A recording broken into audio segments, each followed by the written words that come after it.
Lucas, el libro de Lucas, capítulo 11, versículo 1 en adelante. Le daremos lectura en nombre del Padre, del Hijo y del Espíritu Santo. Dice así: Aconteció que estaba Jesús orando en un lugar, y cuando terminó, uno de sus discípulos le dijo: Señor, enséñanos a orar, como también Juan enseñó a sus discípulos. Y les dijo: Cuando oréis, decid: Padre nuestro que estás en los cielos, santificado sea tu nombre. Venga tu reino, hágase tu voluntad, como en el cielo, así también en la tierra. El pan nuestro de cada día, dánoslo hoy. Y perdónanos nuestros pecados, porque también nosotros perdonamos a todos los que nos deben. Y no nos metas en tentación, mas líbranos del mal. Les dijo también: ¿Quién de vosotros que tenga un amigo va a él a medianoche y le dice: Amigo, préstame 3 panes, porque un amigo mío ha venido a mí de viaje y no tengo que ponerle delante? Y aquel, respondiendo desde adentro, le dice: No me molestes, la puerta ya está cerrada y mis niños están conmigo en cama. No puedo levantarme y dártelos. Os digo que aunque no se levante a dárselos por ser su amigo, sin embargo, por su importunidad se levantará y le dará todo lo que necesite. Y yo os digo: pedid y se os dará, buscad y hallaréis, llamad y se os abrirá. Porque todo aquel que pide recibe, y el que busca halla, y al que llama se le abrirá. ¿Qué padre de vosotros, si su hijo le pide pan, le dará una piedra? ¿O si pescado, en lugar de pescado, le dará una serpiente? ¿O si le pide un huevo, le dará un escorpión? Pues si vosotros, siendo malos, sabéis dar buenas dádivas a vuestros hijos, ¿cuánto más vuestro Padre Celestial dará el Espíritu Santo a los que se lo pidan? Hasta ahí vamos a cerrar nuestros ojos para hacer una oración.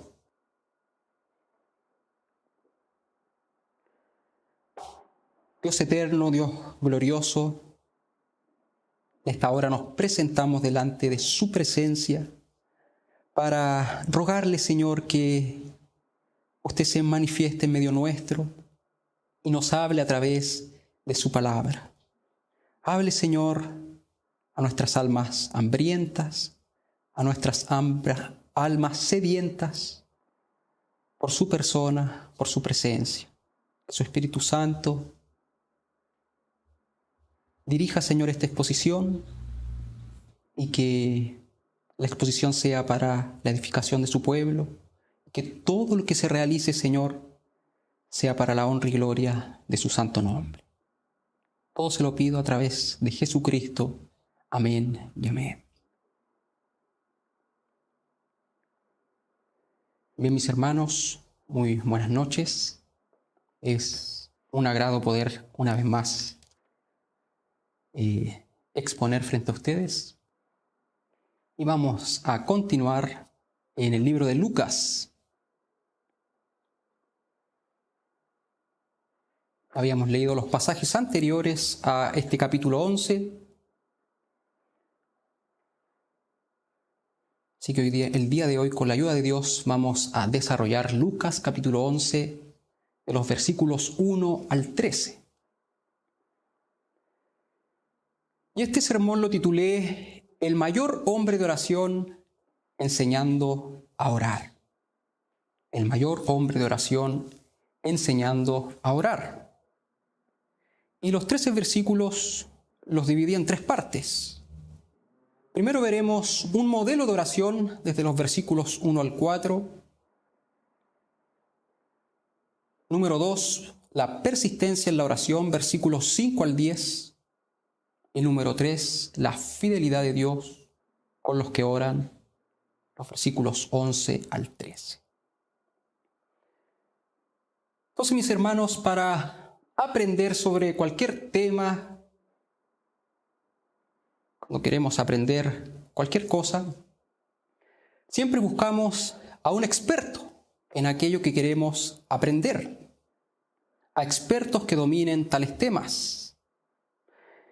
Y para aprender sobre la oración, el mayor especialista en este tema es nuestro Señor Jesucristo.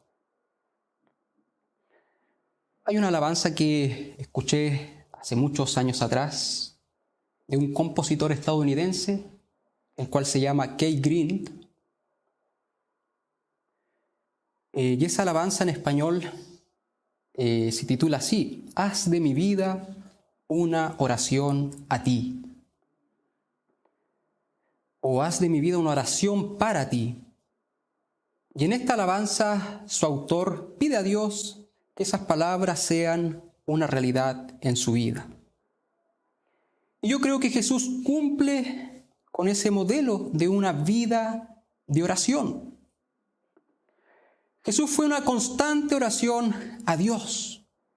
Vivía constantemente en comunión con su Padre a través de la oración. Este compositor Keith Green, en esta alabanza, él muestra su deseo, su anhelo, porque su vida fuese una oración a Dios. Él aspiraba a eso. Ahora Jesús era aquello que él aspiraba.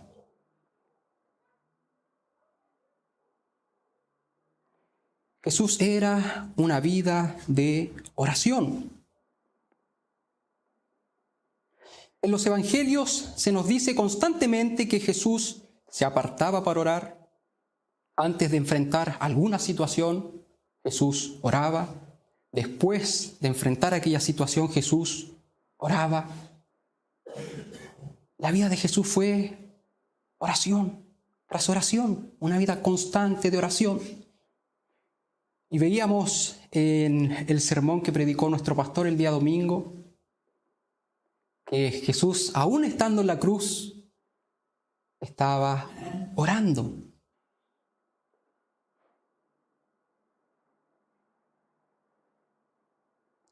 Entonces Jesús vivió orando y lo hizo hasta su último aliento. Por lo tanto, aprenderemos del mayor experto en la oración que haya visto esta tierra cómo debe ser nuestra oración o tips que podemos agregar a nuestra oración. Entonces vamos a aprender con el mayor hombre de oración, Jesucristo. Y Lucas nos confirma que Jesús era un hombre de oración.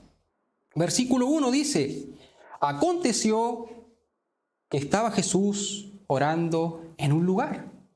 Una vez más encontramos a Jesús orando.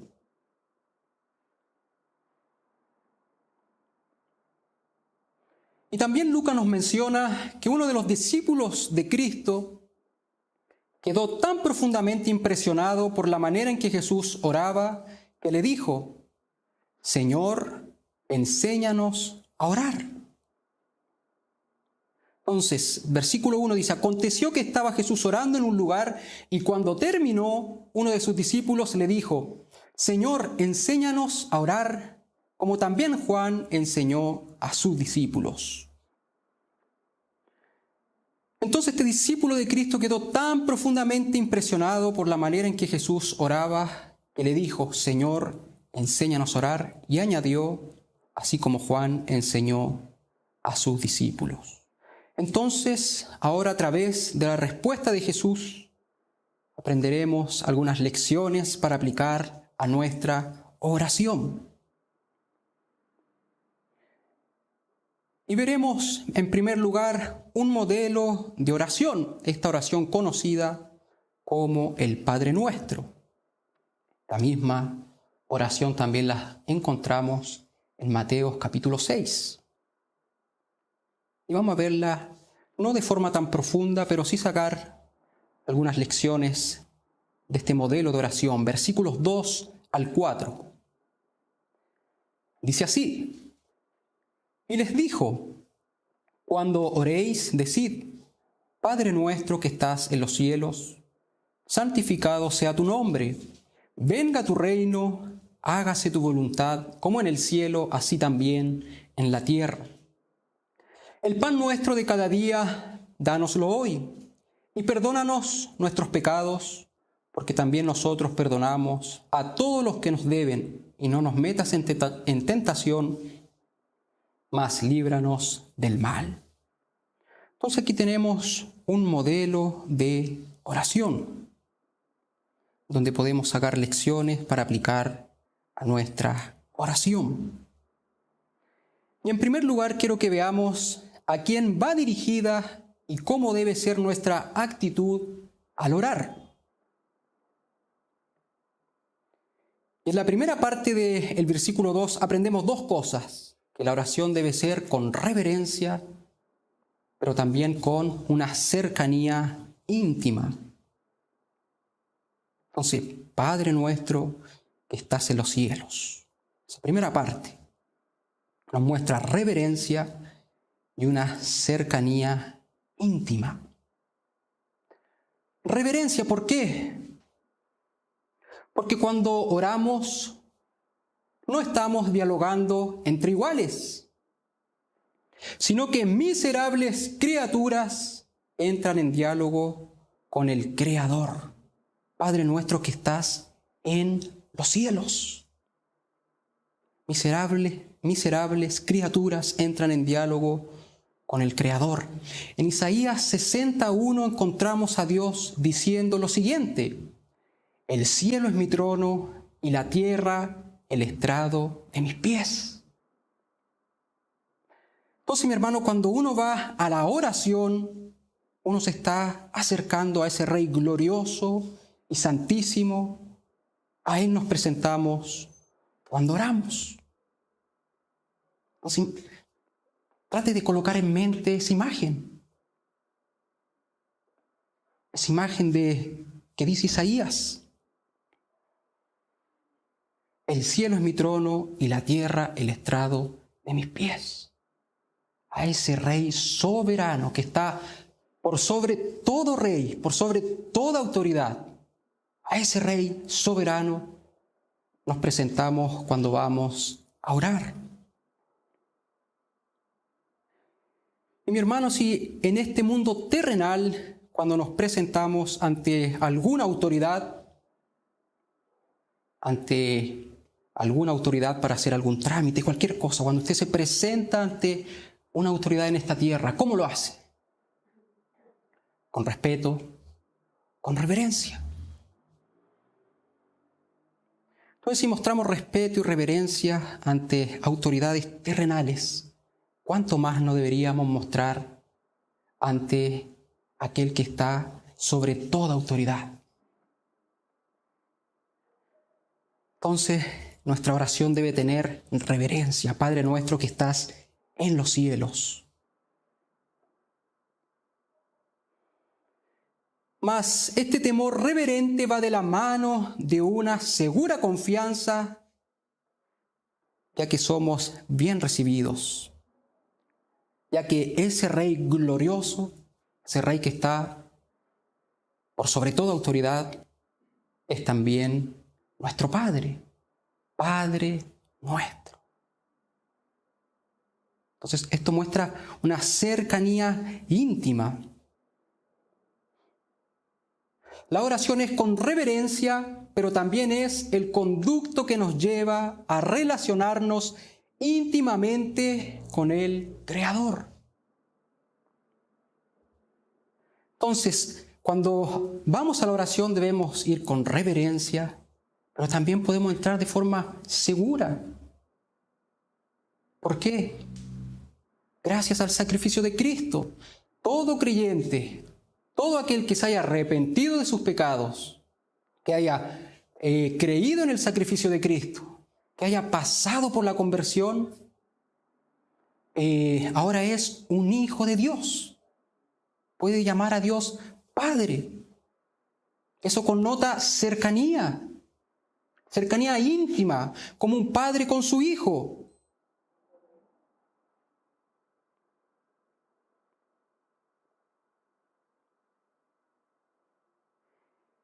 Y yo me imaginaba la siguiente ilustración. Imagínense a un presidente de cualquier país. Presidente de cualquier país. Todo presidente tiene sus guardias de seguridad que lo acompañan a cualquier lugar. Cuando un presidente tiene que dar alguna charla, exponer alguna cosa, hacer algún punto de prensa, ¿qué pasa? La seguridad se prepara. Hacen un perímetro seguro. Nadie se puede acercar al presidente. Es la autoridad máxima de una nación. Hay que protegerlo, hay que cuidarlo. Entonces se hace un perímetro de seguridad. Nadie se puede acercar.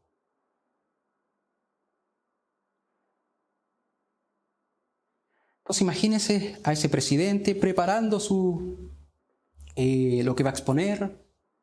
De repente ve a los guardias, ¿no es cierto? La gente está más lejos. La gente no puede pasar ese perímetro de seguridad. Y él está viendo sus papeles, ¿no es cierto?, lo que va a exponer, y de repente siente que, o ve que un niño va corriendo y le empieza a tirar su ropa. Pero ¿qué acontece? Era su hijo. Y su hijo tenía acceso a él. Él es el padre de ese niño. Entonces él podía acercarse, podía cruzar aquel perímetro de seguridad. Entonces, de la misma forma, ese rey glorioso, ese rey majestuoso que está rodeado por sus ángeles, al cual debemos reverencia cuando oramos, ese mismo Dios glorioso, majestuoso, es también nuestro Padre. Y podemos acercarnos a Él, nos podemos acercar a Él para tener comunión con Él, para tener comunión íntima con Él, como un padre con su hijo.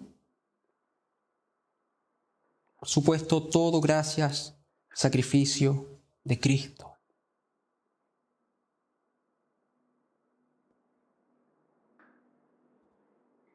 El comentario de la Biblia de la Reforma dice lo siguiente en cuanto a esto. Siempre debemos recordar a quién estamos hablando. Dirigirse a Dios de manera casual, arrogante o impertinente, como podríamos hacerlo con nuestros amigos, es tratarlo con el desprecio de la familiaridad. De la misma manera que las personas rinden homenaje a un rey al entrar en su presencia con una postura de respeto y obediencia, así debemos presentarnos ante Dios con pleno reconocimiento de su majestad suprema. Otro requisito que se desprende de los anteriores es que nos acercamos a Dios con humildad. No solo debemos recordar quién es Él, sino que también debemos recordar quiénes somos y qué somos. Somos sus hijos adoptivos. Somos además criaturas pecaminosas. Él nos invita a presentarnos con valentía ante Él, pero nunca con arrogancia. Entonces,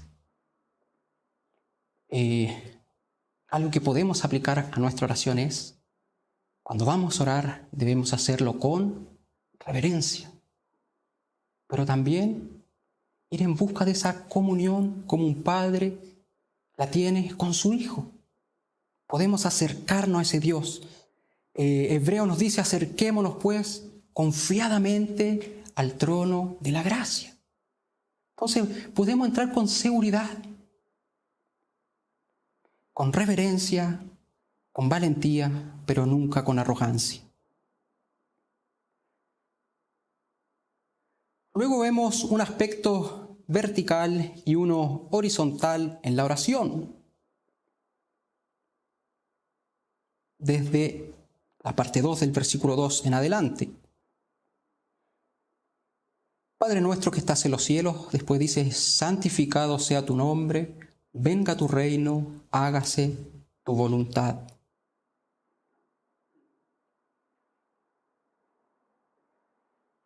Santificado sea tu nombre, que sea reconocido santo y honrado por los hombres.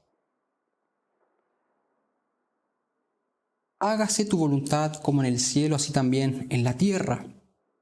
Un comentarista dice, no se puede ofrecer una oración más grande que esta. debemos apropiárnosla.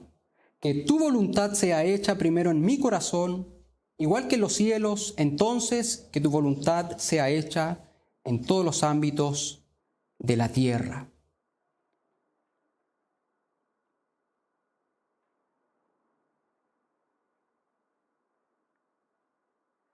Comentario de la Biblia Diario Vivir dice lo siguiente: fíjese en el orden de la oración.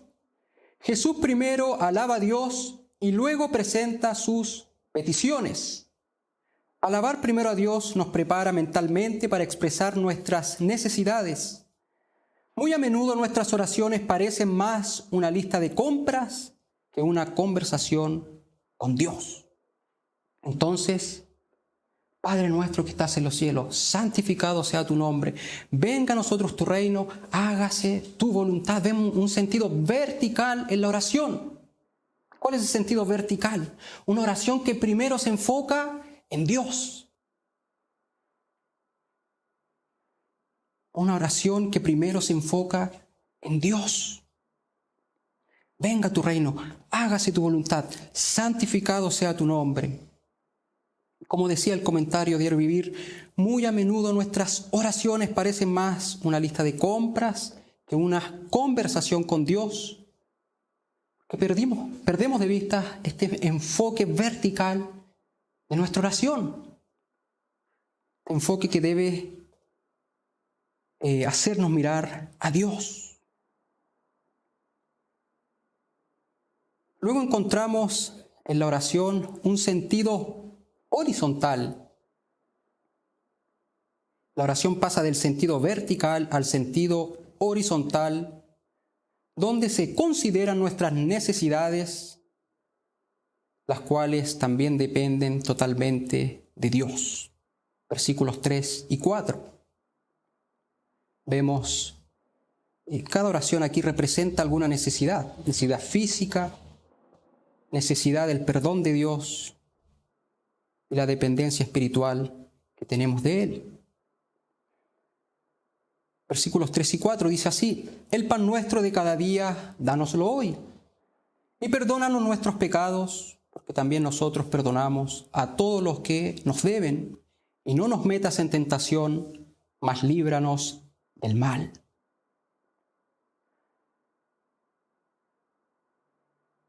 William Hendrickson dice: danos cada día nuestro pan cotidiano. Acerca de eso dice lo siguiente: puesto que estamos en continua necesidad, provéenos continuamente, día en día, la porción necesaria para el día.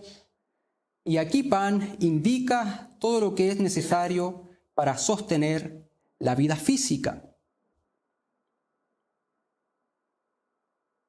Y perdónanos nuestros pecados, porque nosotros mismos perdonamos a cada uno que nos debe.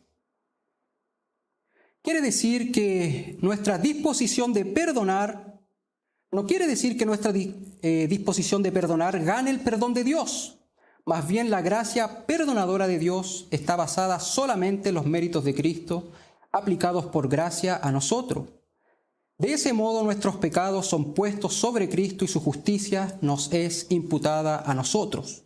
Pero un corazón no perdonador no está en condiciones de aceptar el perdón. Entonces, no solo es pedirle a Dios que perdone nuestros pecados, nosotros también debemos ser practicantes del perdón. Así como Dios nos perdona a nosotros, nosotros también debemos practicar el perdón. Finalmente dice: no nos dejes caer en tentación. William Hendrickson dice lo siguiente: si es tu voluntad, no permitas que nosotros, débiles como somos y propensos a pecar, entremos en situaciones que en el curso normal de los hechos pudieran exponernos a la tentación y a una posible caída. Pero sea cual fuere tu camino para nosotros, líbranos del mal, concédenos que podamos permanecer siempre vigilantes y que finalmente podamos triunfar completamente. Entonces nuestras necesidades físicas dependen de Dios. Necesitamos del perdón de Dios. Nuestras nuestra espiritualidad también depende de Dios. Entonces, en el sentido vertical, debemos en nuestra oración hacer un enfoque hacia Dios. Y en el sentido horizontal, podemos presentar nuestras necesidades a Dios, las cuales dependen completamente de que Él las supla.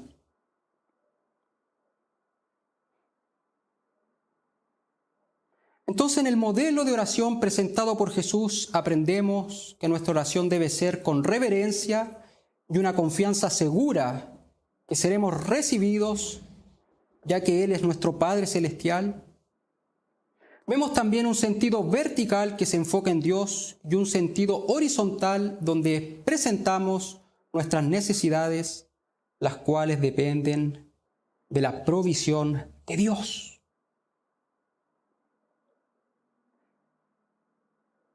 Entonces ese es el modelo de oración que vemos en los versículos 2 al 4.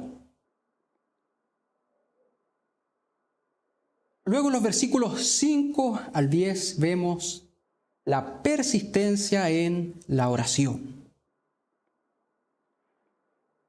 Ahora Jesús nos cuenta una historia para enseñarnos que debemos ser persistentes en la oración. Y voy a dar lectura a la historia desde la Nueva Traducción Viviente, que ayuda a que quede más clara la historia que Jesús está contando. Versículos 5 al 8, dice así: Luego utilizó la siguiente historia para enseñarles más acerca de la oración. Supongan que uno de ustedes va a la casa de un amigo a medianoche para pedirle que le preste 3 panes. Le dices: acaba de llegar de visita un amigo mío y no tengo nada para darle de comer. Supongan que ese amigo grita desde el dormitorio: no me molestes, la puerta ya está cerrada y mi familia y yo estamos acostados, no puedo ayudarte. Pero yo les digo, aunque no lo haga por amistad, si sigues tocando a la puerta el tiempo suficiente, Él se levantará y te dará lo que necesitas debido a tu audaz insistencia. Entonces aquí en esta historia Jesús nos muestra que a la persona que se le pidió la ayuda, en una primera instancia no quería ayudar. Era su amigo el que le estaba pidiendo ayuda, pero él ya estaba acostado. Es muy probable que en esos tiempos donde estaba él reunido con su familia fuese una sola pieza. Por lo tanto, que él saliera de la cama iba a despertar a su familia. La forma en que se cerraban las puertas en esos tiempos no es como ahora. Lo más probable es que abrir nuevamente esa puerta significara meter mucha bulla.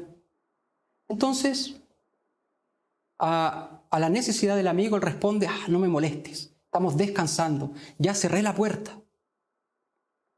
Pero Jesús dice, si esa persona que tiene necesidad continúa insistiendo, finalmente va a recibir la ayuda que está pidiendo. Pero el amigo no accede a la ayuda apelando a la amistad, sino que va a acceder a la ayuda por causa de la insistencia del que demanda ayuda. Es como si dijera, ¿sabes por qué te voy a ayudar? Porque quiero que me dejes tranquilo. Entonces, por esa insistencia, él quería descansar, él estaba con su familia, mas el amigo insiste: necesito ayuda. Llegaron huéspedes a mi casa, no tengo qué ofrecerle, ayúdame para ofrecerles algo.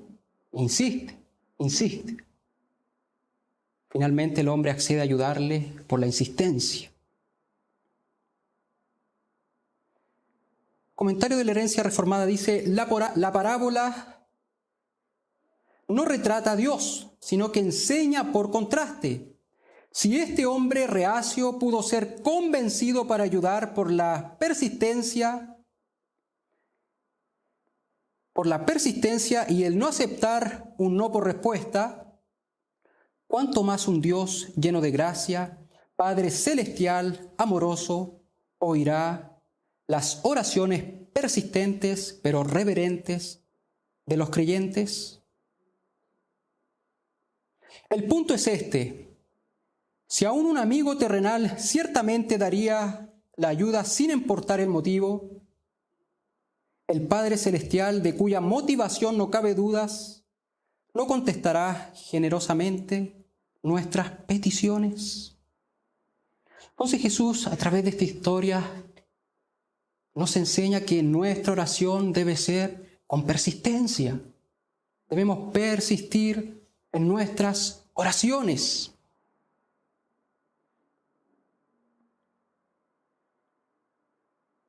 Y si un hombre reacio, por la insistencia, ayudó a su amigo, ¿cuánto Dios no va a responder a nuestras necesidades?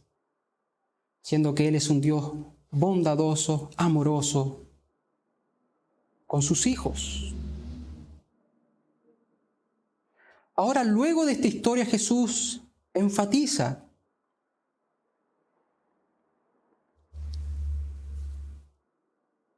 en el versículo 9. Jesús enfatiza de la siguiente manera: y yo os digo, pedid y se os dará, buscad y hallaréis, llamad y se os abrirá. Entonces, luego de esta historia, Jesús enfatiza, y yo os digo. Jesús aquí está dando una indicación clara, un tips claro y directo que debemos aplicar a nuestra oración. ¿Qué nos dice Jesús que debemos hacer con nuestra oración? Ser persistentes. Pidan, busquen y llamen.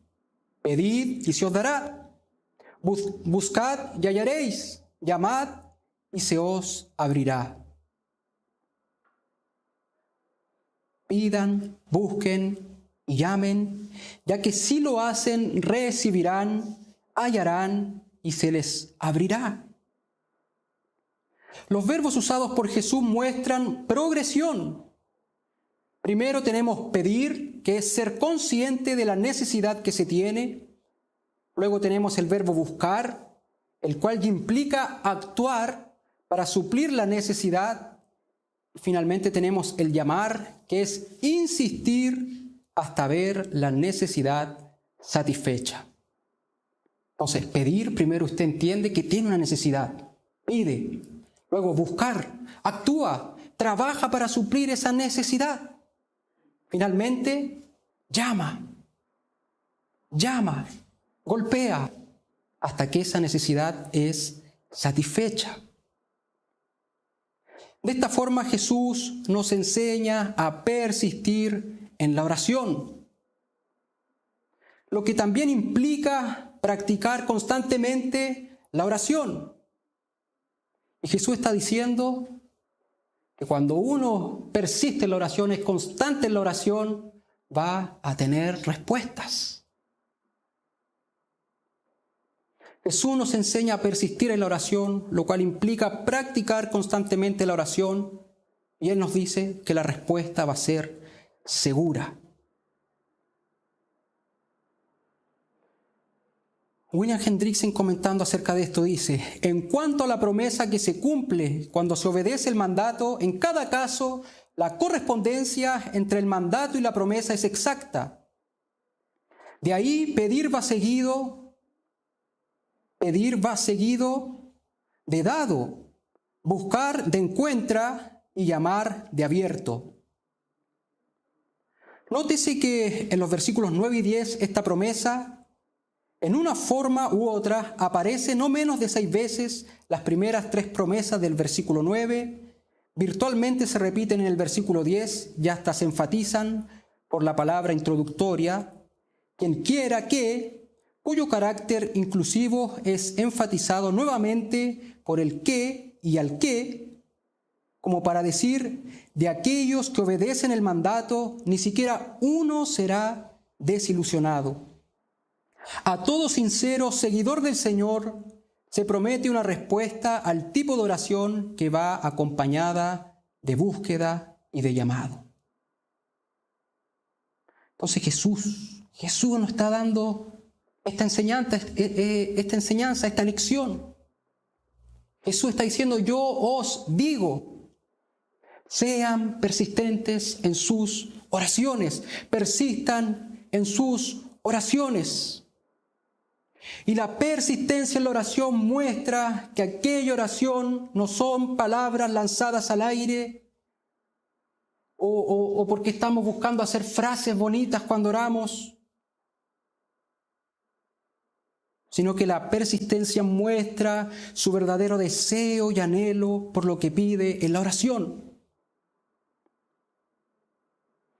Lo que pedimos en oración no es solo porque sabemos que debemos pedirlo, es porque también lo deseamos con todo nuestro ser e insistimos hasta ver una respuesta. Debemos comprometernos con lo que oramos. La persistencia también muestra que creemos en que Dios responde la oración. Si la respuesta de Dios es sí o no, eso es otra cosa, pero de que hay respuesta, hay respuesta. Entonces Jesús nos enseña a ser persistentes en la oración, persistir en la oración. Eso demuestra, mi hermano, que si de verdad creemos que Dios responde a nuestras oraciones, si de verdad creemos que cuando oramos Dios nos está escuchando, si de verdad lo que estamos pidiendo en oración realmente lo anhelamos, si no son simples palabras lanzadas al viento. Muchas veces tenemos ese tipo de oraciones. Frases que ya hemos aprendido, frases que repetimos, pero no son cosas que verdaderamente anhelamos y por lo tanto no persistimos en esas cosas. Mas Jesús nos dice que debemos persistir en la oración, porque realmente Dios responde la oración. El que pide recibe, el que busca halla, el que llama se le abrirá.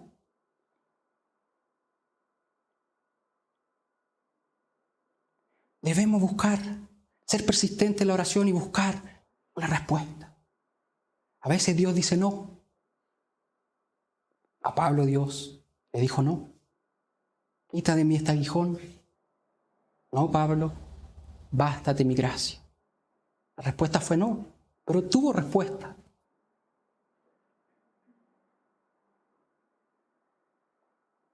Entonces, mi hermano, debemos ser persistentes en nuestras oraciones. Y aquí yo quiero instarle a que retome aquellas oraciones que ha abandonado. Aquellas oraciones que no tuvieron respuestas y que abandonó, desistió de aquellas oraciones. Tal vez alguna oración por algún familiar inconverso, que por un tiempo usted oró por él, pero después desistió de esa oración. Que usted pueda persistir en aquella oración hasta que Dios dé una respuesta. Que usted pueda también retomar aquellas oraciones en las cuales se propuso buscar el rostro de Dios, buscar tener más intimidad con Dios, tener más comunión con Dios, conocer más de Dios, acercarse más a Dios. Y que en algún momento usted desistió de esa oración de la cual usted oraba: Señor, yo quiero ser tu amigo, yo quiero ser tu compañero, yo quiero ser como Enoc, andar contigo, caminar contigo. Oraciones que existió en el camino. Retomarlas y ir nuevamente tras el rostro de Dios hasta tener una respuesta. Jesús nos dice que debemos persistir en la oración. Si persistimos en nuestras oraciones, La respuesta es segura.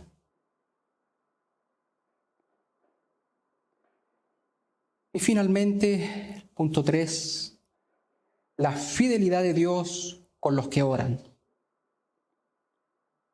La fidelidad de Dios con los que oran. Versículos 11 al 13. Dice así: ¿qué padre de vosotros, si su hijo le pide pan, le dará una piedra? ¿O si pescado, en lugar de pescado, le dará una serpiente? ¿O si le pide un huevo, le dará un escorpión? Pues si vosotros, siendo malos, sabéis dar buenas dádivas a vuestros hijos, ¿cuánto más vuestro Padre Celestial dará el Espíritu Santo a los que se lo pidan?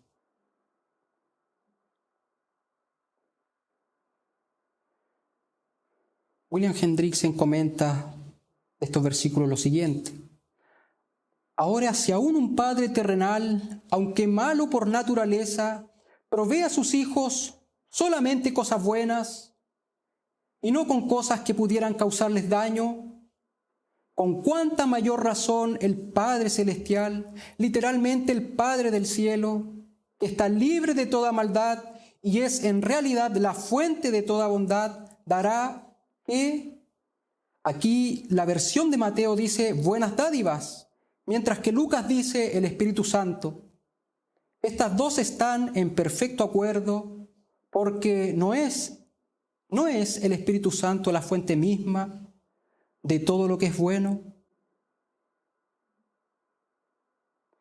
Significativamente, tanto Mateo como Lucas terminan la oración con a los que piden, enfatizando nuevamente en forma hermosa el énfasis principal de todo el pasaje, a saber, pedid y se os dará.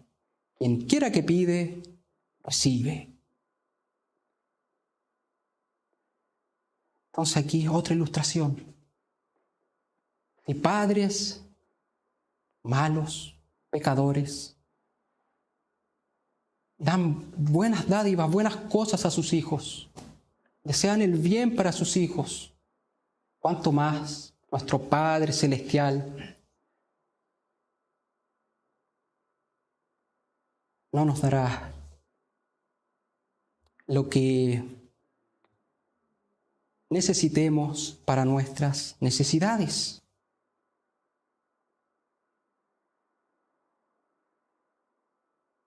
Entonces, aquí termina mostrándonos la fidelidad de Dios con los que oran.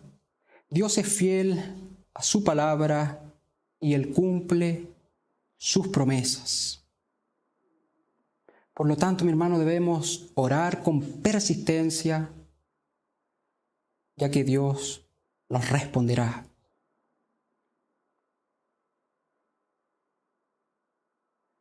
Concluyendo todo, entonces, aprendemos del mayor hombre de oración lo siguiente: nuestra oración debe ser con reverencia y también buscando una cercanía íntima con nuestro Padre Celestial.